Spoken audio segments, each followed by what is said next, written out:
I always draw this like in a two buckets.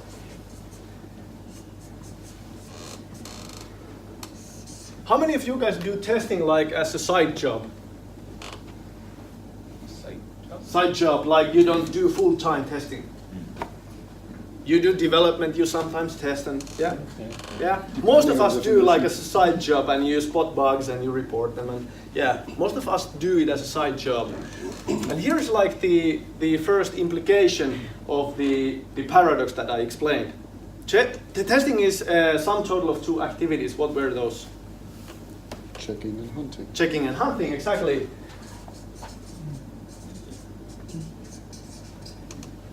Now the human mind, this is a little bit of psychology, but the human mind works in a curious way. We tend to find the things that we seek. And the things that we focus on, we find evidence for that kind of things. And here is an example. I have a red, this is like a red pen in my hand. So now, this is just a small test, or small experiment, if you allow me. Your job now, as fast as you can, is to find red things around the room. You have a red shirt under the hoodie there. This is a red. Find red things. Look around and find red things. Find red things and count how many you find. There's a red chair. This is a red pen. There's a red like binder or something. There's a like red carton there, and there's a red tea bag or something. I'm not sure if that's red on the bucket, but I would count it. There is things red over there. Find everything red and count them all the time. Count red things. Now close your eyes. Close your eyes. I'm watching you guys. Close your eyes. Thanks. Close your eyes. Great. If you take photographs, you can keep them open, but otherwise close your eyes. Now let me ask you guys, how many blue things did you spot? You might remember there is something blue. Everybody has, there is like a blue carton there, and you might remember there are blue things around, but you were looking for you can open the eyes now, you were looking for the red things, and that's what you found.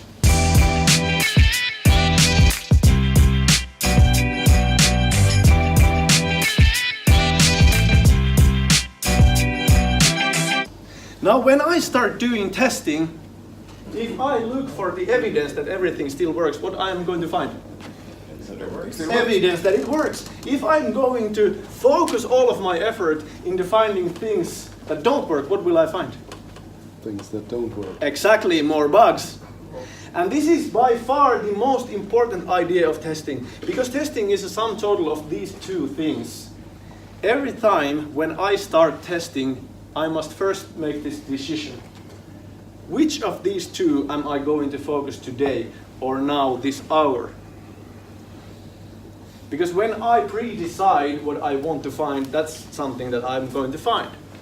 I might find a little bit of evidence from the other side as well, from the other bucket, but it's only a little bit. That's as a side note. So this is by far the most important decision of software testing. I start testing now. What do I try to produce now? What do I need to find now?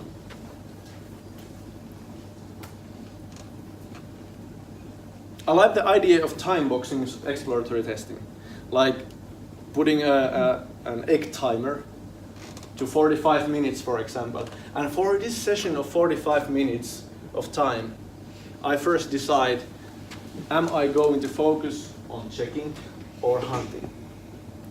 And once I'm done with the 45-minute window, I conclude my session by writing notes that this session of hunting produced X, Y, and Z.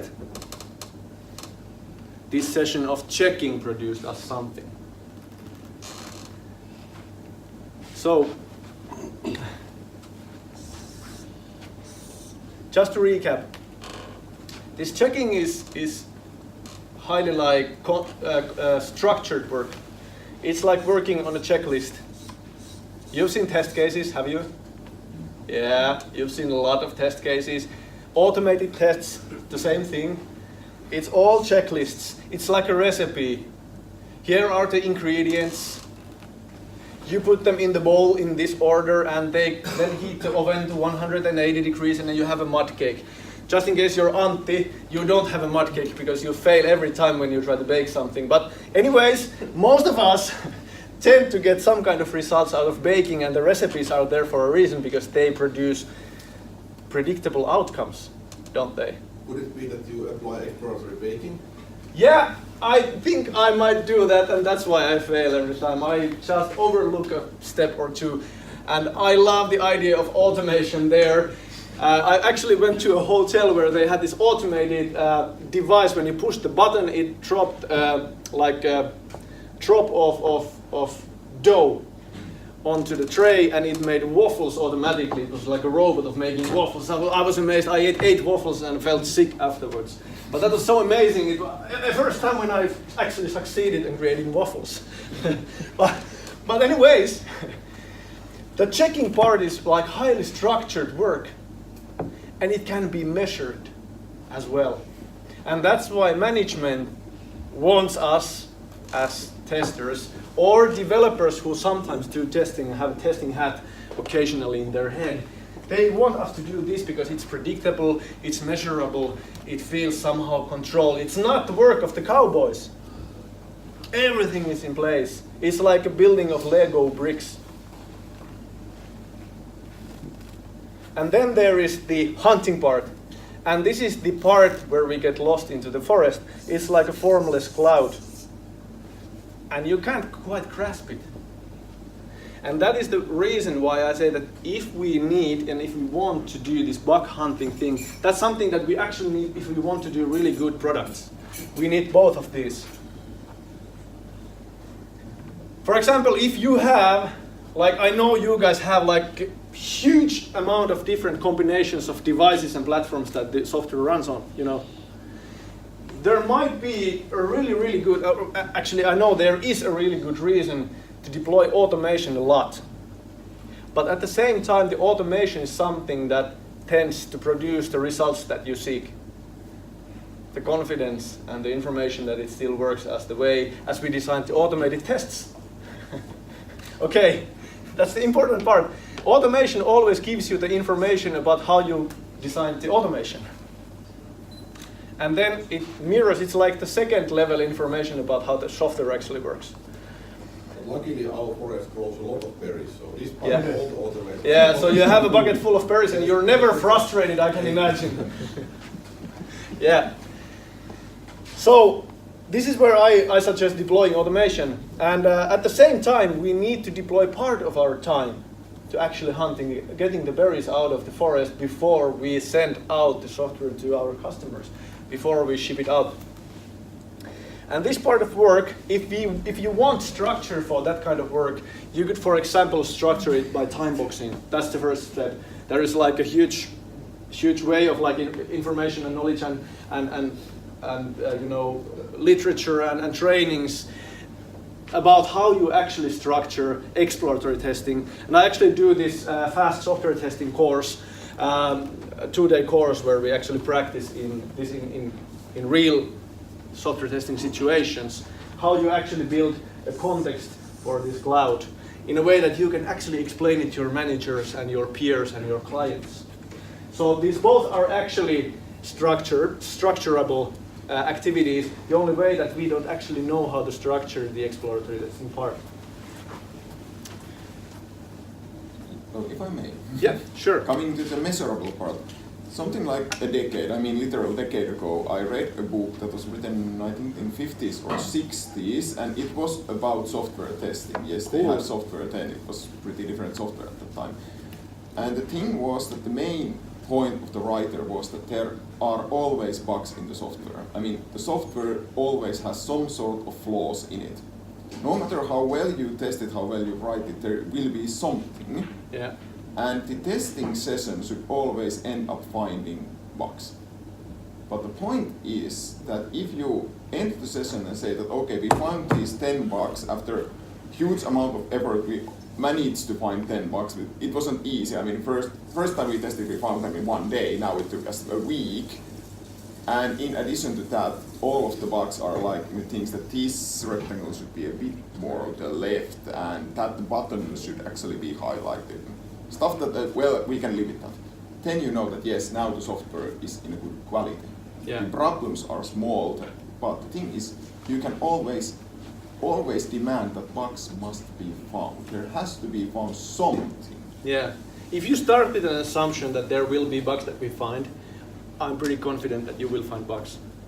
If you start with that assumption. So our assumptions bias the outcome that we get. And that's... Not really, because the latter, the guy who wrote latter, he said he will pay for each bug. He was so sure that nobody will find it, and actually lots of people found those bugs. Yeah. So he stopped paying. So he had like good approach, like he trusted his code, and like even this assumption didn't help. Yeah, yeah. And even if you... I've been doing coding myself as well. I developed 60 applications, for example, and that was really hard doing on C, C++, I think. But anyways, I did my part of coding as well. And even though you make a perfect module of software, you code it perfectly, there are always dependencies that you don't have control over that might cause something to fail later. Yeah. I mean, even if you could control the whole software, the hardware that you run it on might have a bug. Yeah, Things like this. yeah, exactly. There are hardware-related bugs, interface-related bugs. There are even compiler-related bugs. Ruby compiler, at least for example, has really like a huge amounts of different intriguing testing bugs, like in testing training context, intriguing bugs if you use like Ruby scripts. Anyways, exactly. So even though you do a perfect job as a developer, there still will be bugs to be found.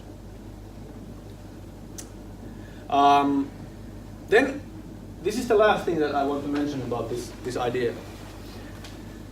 I've encountered a lot of a mindset that why don't developers test at the same time that they do the development work? So why can't they do that? If there are bugs, it means that the developer hasn't actually checked that it works. Can you hear the bias in the sentence already? It's the checking. Developer, as if I develop my software, I tend to check that it works as I designed it. But it's on a rare occasion that comes to my mind that I need to find the things where it still doesn't work. Well, it still might break. And this is something, do you know Stephen King? Who doesn't know Stephen King? Who knows him? Yeah! Stephen King wrote an awesome book on writing. It was about his profession. Can I use your time a little bit more than an hour? Please. You cannot hear. Cool. This is the last thing. Stephen King wrote an awesome book on writing about his profession. He's by far one of the most successful writers in the world. So, okay, J.K. Rowling is the most successful fiction writer, I think, at the moment. His books, the Harry Potters, are like, they're like competing with Bible at the moment, I think. So Stephen King is, anyways, he's really successful and he knows about his profession. And what he explained in the book on writing, it was like his autobiography, is that when he does writing, he goes into the room, like he literally closes the door when he does the writing and creates the new story. He goes into the room and closes the door and creates the new story. And he needs to be like really focused on actually making this happen, emerging the story. And then what happens after that is that he puts the manuscript aside for a few months. And then after a few months have passed, he might take the same manuscript and start reading and fixing mistakes and errors, doing the editing work. Or he might have a professional editor to work with him. So basically Stephen King's stories are Stephen King's stories, but the actual writing is his editor's writing. So there is a different person who has done the editing, checking that there are no spelling mistakes or fact mistakes. And this is the checking part. And exploring the story, is there something inconsistent here? And that's the work of the editor. And Stephen said that if he was supposed to write the story, write the book at the same time when he does editing, no story would ever have emerged from his room. So there is no way, according to Stephen King, to do the creative work that coding is. It's writing, it's creating. How you solve this problem by the means of coding. It's creative work. And there is no way to do that creative work and the editor's work at the same time. because that's when you try to put your focus in two places at the same time. Creative process doesn't work when you have to do like the verifying, checking process. And this is the reason why developers, I would say that developers never should be demanded to actually test their own products. Developing, I think developing is an exploratory process, a hunting process in a way, because I make changes to the code, I compile it or I check if it works, I make changes and I check it if it works, and I compile and I check, and then I'm confident that this is okay for me. Now it's time for the hunting part or the test automation to go through, and I put it in the version control. It's an exploratory process of developing. But at the same time, it's impossible to hunt the bugs. Same principle applies to almost every creative work that we do. And this is the reason why I always suggest that if you don't have testers in your team and want to demand that developers do testing, I suggest that you pre-decide every week or every sprint that, hey, you be the tester guy on Thursday. You arrive at work with the tester hat on. And you be the tester guy on Friday. You don't do development on Friday, you only challenge the tasks from Jira, from our developers, or you only hunt for the bugs that you have developed or you have been doing there. And we pre-decide that there is a testing day for every developer. And this is a good idea to cycle the roles. Do some kind of cycling, because every tester, when they walk through the same forest several times, they tend to get like used. They build habits. They get used to the problems that they see. So this is an idea to deploy if you have, or if you want developers to do testing work as well. Dedicate time for testing. Don't do it as a side job. All right, guys, I'm going to conclude and let Pasi tell you guys a little bit. Pasi is an awesome guy. You've been doing like the testing for which Qt project? I was a small part in Qt Design Studio. Yeah, exactly. Yeah. Anyways, we at Prova have helped you guys in a few small projects, mostly doing hunting, finding bugs that would threaten the business you're here to do. So Pasi is going to tell a little bit about that, what we've been doing in our testing laboratory in downtown Oulu. And he's an awesome guy. He's going to use something like, I think, 15 minutes. Something like that. Something like that. Yeah. And if you have questions for me or Pasi, you can like directly ask them here. We will be spending some time with you guys anyways. But I'm going to conclude by just asking this one question. It's already familiar to you guys. You can't get to answer because you answered it previously. Testing is the sum, or the quality assurance is the sum total of two activities, and what are those? Checking and hunting. Yeah, checking and hunting. Awesome, you made it, guys.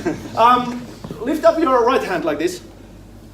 Okay? And then there are some people around you. Give them high fives because you made it. I'll give you the high five. All right, so I let Pasi on the stage. Yeah. Woohoo. Thank you, Antti. Before I start, let's make a small exercise. Could everybody stand up? And let's all make a morning stretch, you know, like this. And you can make some sound.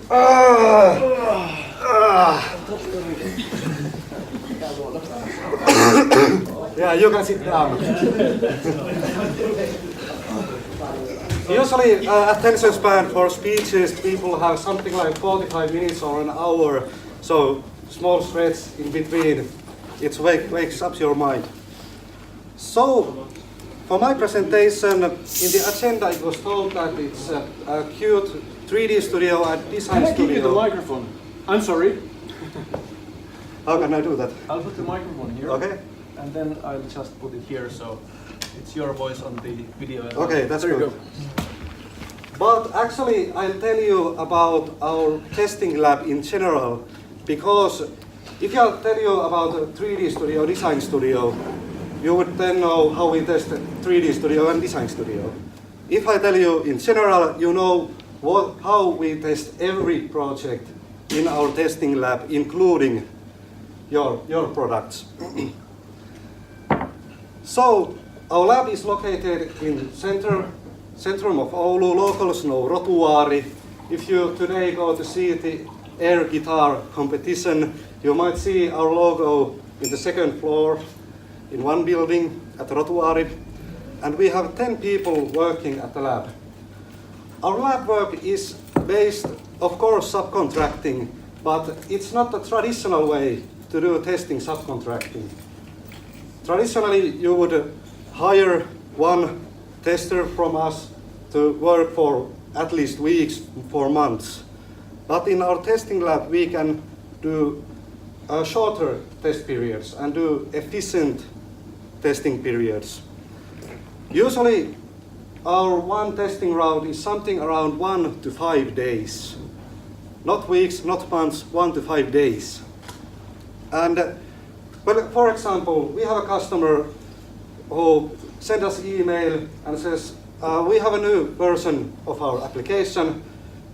Here's a list of new features. Can you test it for 1 day?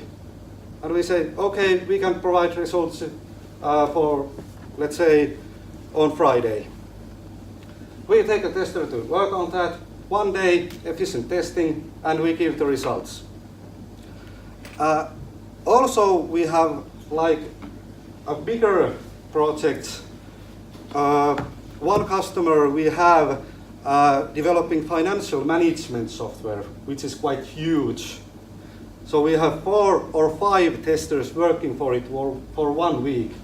Again, 20, 25 working days, but 1 week testing, our customer will get the results. And every time our testing is like on demand. When there is a demand on our customer that they need testing, new features, verify bug fixes, something like that, we can take the case and test it. So possibilities are quite wide in the scale of the project. About our testing targets, what kind of applications we test? We have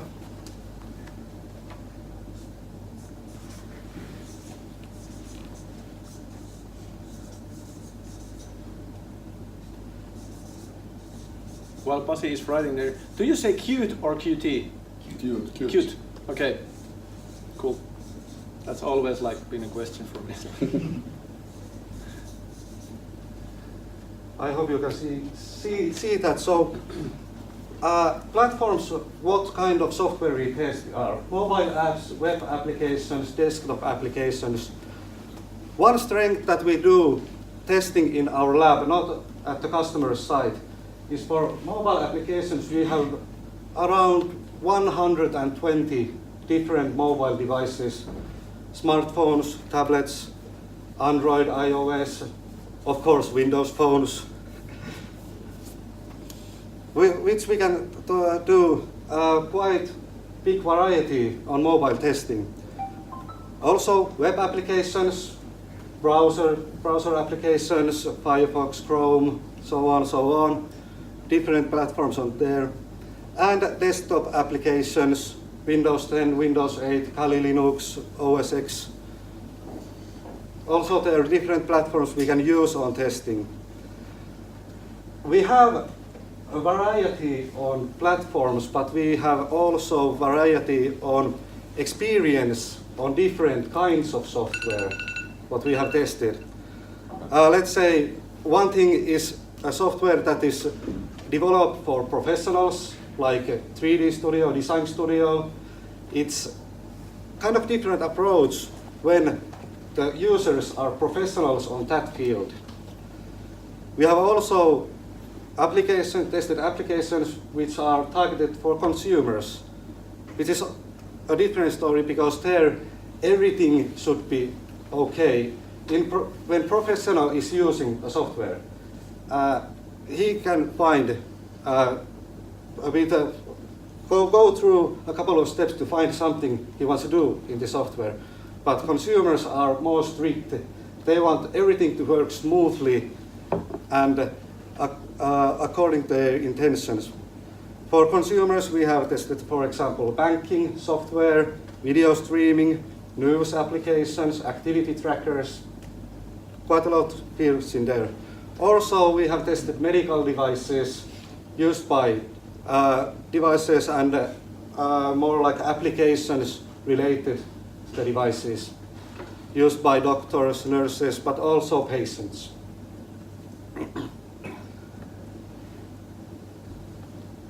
These are the platforms we are using in our testing, but if we talk about services, what kind of testing we do? We have what antidote, bug hunting,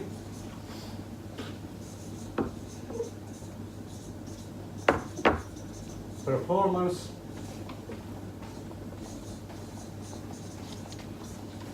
security testing,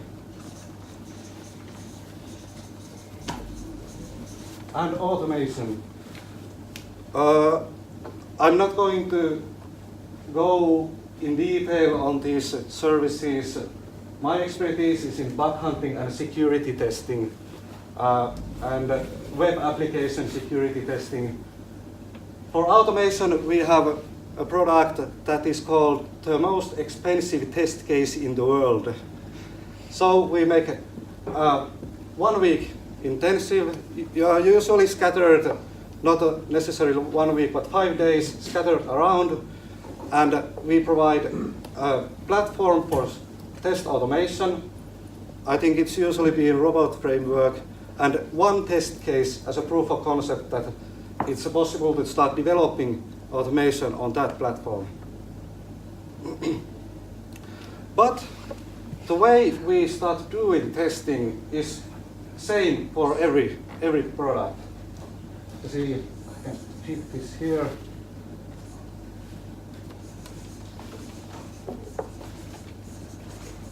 First, we have a workshop.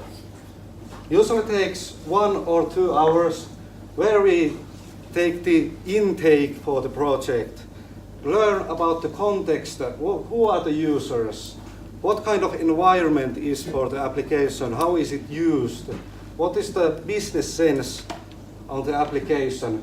We want to know what is the business behind the software, because then we can act as an end user and to know the context better. Then we start to work.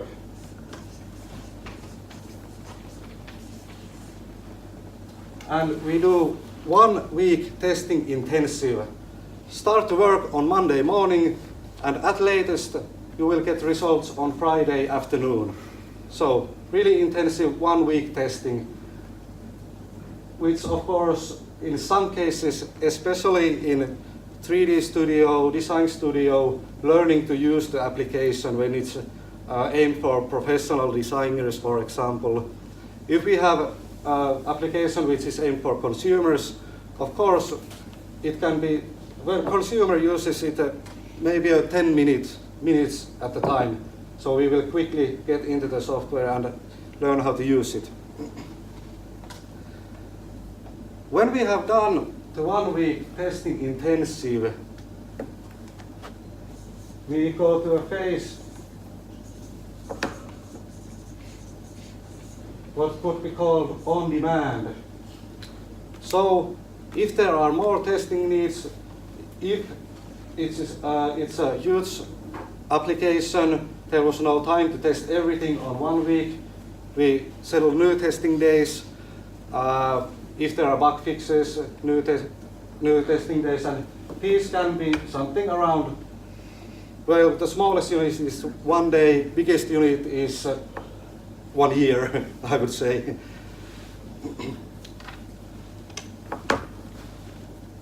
So I told you, and I think you know that we made the testing for Qt 3D Studio and Design Studio.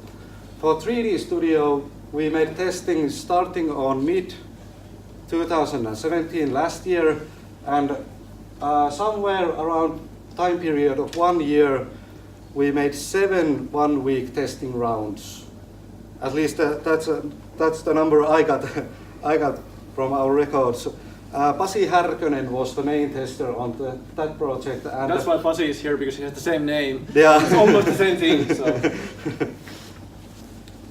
And I discussed with Pasi about the feelings of the project. The 3D Studio is quite a big application, and you don't get to use it like a consumer application. You have to learn it a bit. But in first testing round, there was something like over 30 issues reported. And every time when testing went forward, you could go deeper and deeper and deeper, more technical things to test. And the approach here was mostly just start to build something. Start to do something with the 3D Studio, and along that way you will find issues. Just like an end user would use the application. Do you usually record your session like drafts or something like that, so you can exactly see how you can reproduce the steps to activate the bug again? It depends on It depends on the tester. Yeah. We use for reporting, sometimes we type it in, sometimes we take screenshots, and somebody uses But do you sometimes usually- like videos as well. So But do you usually always record the screen during the test? no, it depends on the testing. Yeah, but we have tools to do that as well. So if we do, for example, mobile phone testing, we might have a screen recording on all the time. So it depends on the situation and how the bugs should be reported, and it's doable. But that sounds like a great idea, actually. Yeah, it is a because great I idea. frequently run into the problem that the problem that I get a crash, and I have a good understanding of what I did before, but still I cannot reproduce the crash. So then such a recording might help indeed. Yeah, Thank exactly. you for that. Yeah, and it's a great tool. And you have like online, if you go looking around, you have like these ring buffer video recording devices that have like a 5-minute buffer of last 5 minutes of usage, and you can dump it always when you have like a bug on screen. So it's doable. Yeah. Yeah, and also we made a couple of weeks ago testing round for Design Studio. Markku Mattila from our testing lab was the main guy testing it. Also in that project it was noted that first week for Design Studio it's quite a lot learning the application. Our main test cases, to say, or features what we tested was installation, what is actually quite important thing to test. If the user is not able to install the application, then there is no point in developing it. The timeline, animated user interface creating of that, importing files from Photoshop, and live preview. That was our main scope for the first week, and hopefully we will continue testing on Design Studio later. Cool. That was my short explanation of our testing lab, what we are doing there. Thank you. I might have a few words. We have 6 minutes to go, and then it's time. No, the battery ran out, so it's useless. Yeah, so basically what Pasi said, that we've been helping you guys out in projects when you need it. But I really say that you shouldn't ask for our help if you have an abundance of time for doing testing, or if you are already confident that these fields of areas for you related to the business goals are okay. So then you absolutely shouldn't ask for any help, because everything is okay. But if you have sometimes situations when you feel like we are short of time, that's a situation when we can help. And that's when we want to help, because we are really fast in doing what we do. And here's the thing about shortage of money and time. If you have does any of you guys have like unlimited amount of time for doing testing? No, nobody. Who has like a really limited time for doing that? Raise your hand. Really limited time. Not an abundance, okay. So I actually met this one guy from aviation. He said that we have projects that where we spend like 100,000 euros for development. We get to spend 400,000 euros for testing, and that's amazing. But that's because they're in aviation. There are like huge amount of humans' lives at stake if something goes amiss. But anyways, if you don't have an abundance of time and money to do testing, I always suggest that where you should begin is by hunting the bugs that still threaten the value of your product. So hunting is the first one to go to in order to get better products when you have limited amount of time. And then if you have more, then you might focus on checking a little bit more, or make an educated investment in automation. So that's another topic. All right, so that was the conclusion. I have one test case that I've designed for you guys, and I need your participants here. Please stand up. So we're going to conclude with this test case. Or you need to follow the steps like exactly here. Are you ready? Okay? Yeah. So put out your hands like this and clap them once. Great. Then reverse your hands like this. Cool. You can like tap your like wrists here once. Cool. Then raise your right hand up and put it over the left hand and cross your fingers like this. Okay? And here's the really important part. Is the right hand above. Yeah? And here's the important part. The right thumb needs to be on top as well. Right thumb needs to be on top as well when you cross the fingers, and then point your index fingers towards me. Cool? And then, if you did all the steps that I did, you can do this. Cool. That's the danger of test cases. So bear this in mind. Test cases are always like, they are vague. And you really need to be able to follow each step to make this happen. So, that's to conclude. If you have any questions, me and Pasi will be staying here with you guys. And have a great day of working on Friday here. Thank you guys.